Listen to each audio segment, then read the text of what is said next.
사주 명리학을 공부하다 보면 누구나 한 번쯤 놀라는 단어가 있습니다. 바로 사입니다. 죽을 사, 이 단어를 처음 보면 많은 사람들이 이렇게 생각합니다. 내 사주에 사가 있으면 인생이 힘든 걸까? 하지만 12운성의 사는 우리가 생각하는 죽음과는 전혀 다른 의미입니다. 오늘은 12운성 가운데 가장 오해받는 운성, 사의 진짜 의미를 쉽게 풀어보겠습니다. 12운성은 인생의 흐름을 12단계로 설명합니다. 탄생, 성장, 성숙, 그리고 쇠퇴. 자연의 흐름처럼 사람의 삶도 이 과정을 반복합니다. 태는 잉태, 양은 보호, 장생은 탄생, 목욕은 어린아이, 관대는 사회 진입, 건록은 자립, 제왕은 전성기, 쇠는 안정, 병은 내면의 완성. 이 흐름 속에서 사는 쇠와 병을 지나 에너지가 거의 소진된 상태를 의미합니다. 하지만 여기서 중요한 것은 끝이 아니라 정지라는 점입니다. 마치 긴 하루가 끝난 뒤 밤이 찾아오는 것처럼 말입니다. 12운성에서 사는 에너지가 정지되는 시기입니다. 육체적 활동은 거의 끝나고 정신적 세계로 들어가는 단계입니다. 쉽게 말하면 밖으로 향하던 삶이 안으로 향하는 시기입니다. 그래서 사는 단절이 아니라 전환입니다. 사는 끝이 아닙니다. 한 단계가 끝나고 다음 단계로 넘어가는 순간입니다. 자연에서도 마찬가지입니다. 가을이 지나야 겨울이 오고 겨울이 지나야 봄이 옵니다. 사는 그 사이의 시간입니다. 사지의 기운을 가진 사람들은 대체로 조용한 성향을 가지고 있습니다.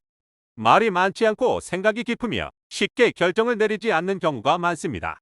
겉으로 보면 조금 느리고 조용해 보일 수도 있습니다. 하지만 그 안에서는 끊임없는 생각이 움직이고 있습니다. 그래서 사지를 가진 사람들은 통찰력과 직관이 강합니다. 사람의 본질을 꿰뚫어 보는 힘이 있습니다. 그래서 철학, 종교, 심리, 예술 같은 내면, 중심 분야에서 재능을 보입니다. 사지의 사람들은 생각이 깊습니다. 삶의 의미, 인간관계, 철학적인 질문 같은 것에 관심이 많습니다. 그래서 철학, 종교, 명리학, 심리학 같은 분야에 끌리는 경우도 많습니다. 또한 글쓰기나 예술 같은 내면을 표현하는 활동에서도 재능을 보이기도 합니다. 사지의 사람들은 혼자 있는 시간을 좋아합니다. 그래서 인간관계에서 거리감을 두기도 합니다. 이것은 냉정함이 아니라 자기 보호입니다. 사지는 활동적인 리더형과는 다릅니다. 영업, 정치, 강한 추진력이 필요한 자리는 부담이 될 수 있습니다. 대신 조용히 몰입하는 분야에서 빛납니다. 사지의 사람들은 정적인 환경이 잘 맞습니다. 활동적인 환경보다 조용하고 집중할 수 있는 환경에서 더 힘을 발휘합니다.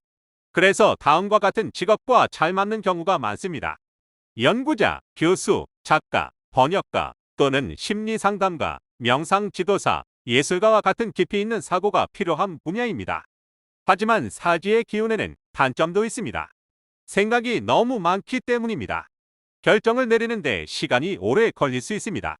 또한 혼자 있는 시간이 많다 보니 외로움을 느끼는 경우도 있습니다. 그래서 사지의 사람들에게는 균형이 중요합니다. 생각과 행동, 혼자 있는 시간과 사람들과의 시간, 이 균형이 필요합니다. 사지의 에너지를 잘 활용하려면 내면을 탐구하는 활동이 중요합니다.